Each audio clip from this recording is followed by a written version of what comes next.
Nearly said Morning Live again. Every time I see you, it's on Morning Live to the special broadcast. It's nice to see you. Good morning, Leanne, and good morning to everybody watching at home. Yeah. How would you describe Nelson Mandela's legacy and its impact on South Africa's tourism? I think the way to look at it is maybe through the phases that Mandela himself has gone through. We have always benefited along the way. When Mandela was imprisoned, the world was rallying around him, and that gave us a lot of goodwill.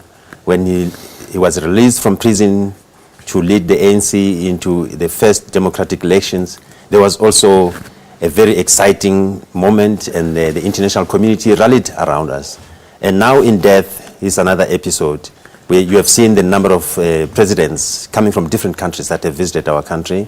And over and above that, we made history when the American president shook hands with the Cuban president. But what will follow from this moment on is the fact that he's going to be buried in Kunu. Obviously, there will be a lot of interest, people wanting to see exactly where his grave is. We have benefited from a tourism point of view. The various events that the country has enjoyed were to a large extent a legacy of Nelson Mandela. The Soccer World Cup tournament was given to us as a tribute to Mandela. We hosted the Rugby World Cup immediately after joining the international community, just a year after that. And we also had an opportunity to host the African Cup of Nations. Yeah. All of these things have been done in the name of Mandela.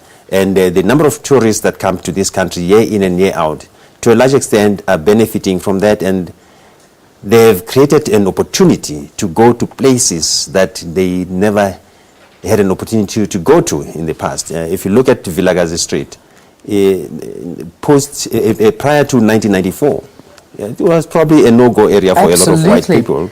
Yeah. That's where the two Nobel Peace Laureates reside, Nelson Mandela and Desmond Tutu.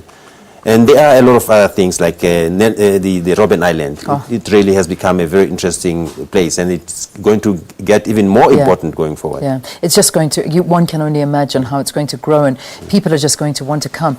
And also, what do you think about the tourism to the Eastern Cape as well? You know, people wanting to go to the place where Nelson Mandela grew up, to his home. Yes, I think it's very unfortunate that we are going to associate the death of Mandela with an increase in tourism to the Eastern Cape.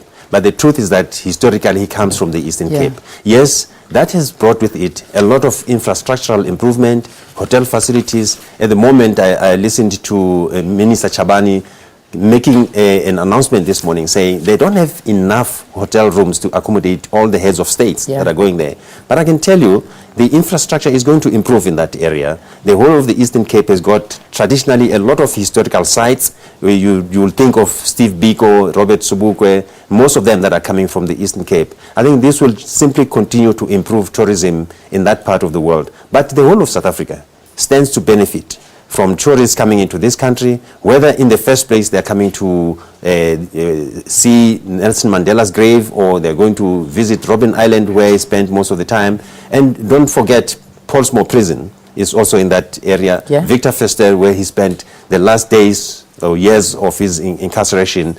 Those are also new tourist attractions that are going to galvanize tourism into the Eastern Cape. Yeah, well, you know, I want to talk to you a little bit. Every time I talk to you, I'm talking about tourism, and I know that because that's the jacket that you wear. Yeah. But I'm going to ask you to take off that jacket for just a second. Leave that one on, but take the tourism jacket off. Yeah. You know, many people may not know that your dad was actually Sam Nzima. Now, for those who don't know who Sam is that man that captured possibly one of the most memorable photographs of all time, that Hector Peterson photograph. Yeah. You lived through it. You were there. You form a part of this country's massive history. Yeah. You know, what was it like for you at those times? Well, this is the one part of my life that I don't like talking about. I know, we never talk about it. And in fact, it's very rare that I allow interviews around Hector Peterson's picture and the association with my dad. My dad is actually queuing right now in Pretoria to go and view Nelson Mandela for the last time. He came through last night and he was cut out, and again he's back in the queue. I think after the Nelson Mandela history, the one other picture that inspired the world and South Africa is the Hector Peterson picture, which, as you correctly put it, was captured by my dad. Yeah. It's one of those kind of things that inspired the nation, it inspired the world, it became a rallying point. I think we are very blessed as South Africa in the sense that we do have a lot of inspiring icons in this country. We have a lot of people who have made a contribution. Yes, my dad made a contribution, but he's not the only one that did so. Equally, Mandela made an impact, but he's not the only one. It is part of the collective, it's part of the history. And where we sit, we are very fortunate that my dad happened to be there at the right moment.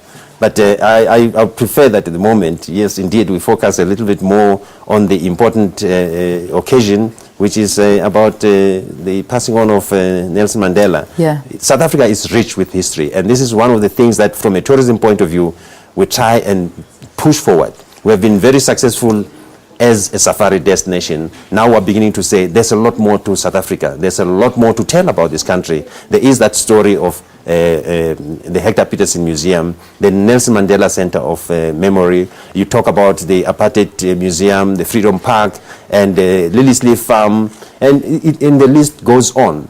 These are the things that distinguish us as a country from other countries that are offering safari experiences. So we are saying when people come to this country, they have to understand.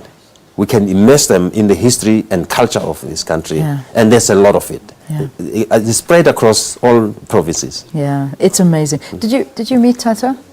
Yes, I had an opportunity to, but it's nothing to write home about. Nothing to write home about? No, not at all. What did you feel when you met him? It must have been an amazing feeling. Well, I was part of the structures at the time, and we played our role. In fact, I was very fortunate that the very first inaugural ceremony, when he was in Pretoria, I had the responsibility to also work with the Premier, which was very close to where he was. So he walked past me, and this is the first time now he walks to the podium as a president.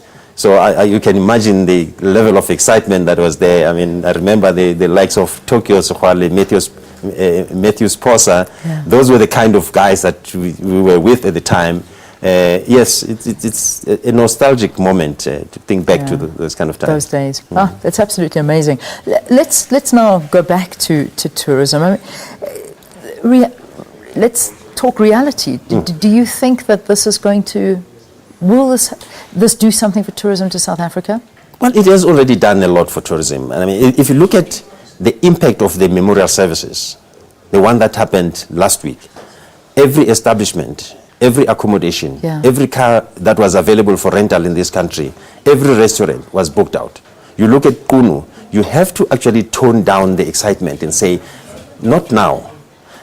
So there will be that excitement that's happening. It's going to be ongoing all the time. But I want to maybe send a cautious message out there to say the spike that we are going to get now in terms of tourism is not going to be repeated next year. Yeah. We're not going to have another funeral of this nature next year.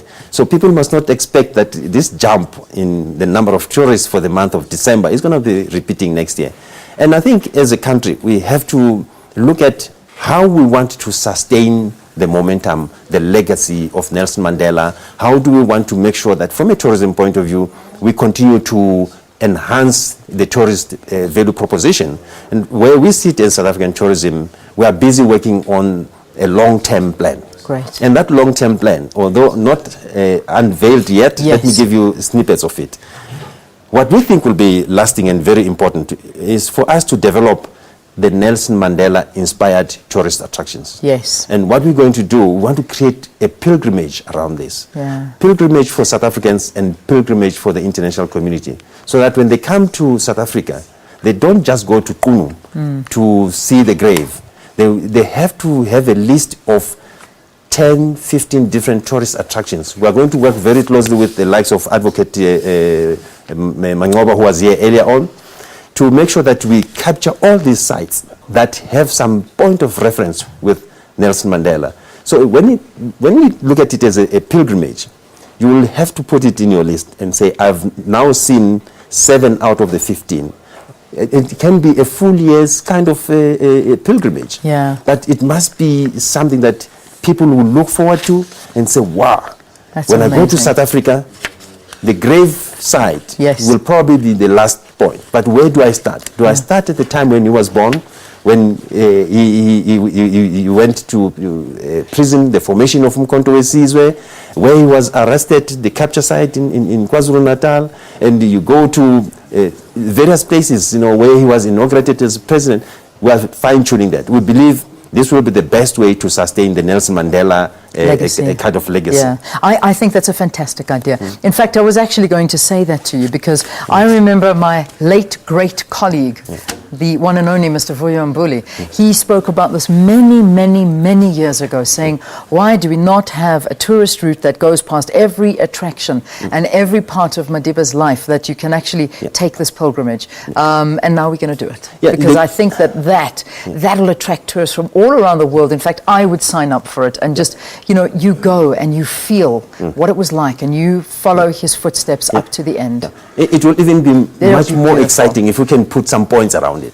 Well, I've done 15 or I've done 10 and now I've got 50 points and I'm working towards 100 points. Exactly. But at the same time, you're fulfilling yourself. That's the beautiful. beauty about this kind of thinking is the fact that it actually spreads tourism around the country. Because the Nelson Mandela inspired tourist attractions are largely around all the provinces. Maybe a few that may not get the full value of it, like I don't know much of what he did in Limpopo, but certainly there will be some historical thing around it, around the country and benefiting everybody. Absolutely. Even in Bloemfontein. That's where Indeed. we were when the You was news there in broke. Bloemfontein. And on that morning as a program, we were meant to be broadcasting from Bloemfontein and we found ourselves going to some of the most incredible places there just overnight, deciding that's where we're broadcasting from. So it doesn't matter where you go, Madiba has touched every province in this country and everyone in it. Thulani, thank you. Thanks for chatting to us. Thanks for reminiscing.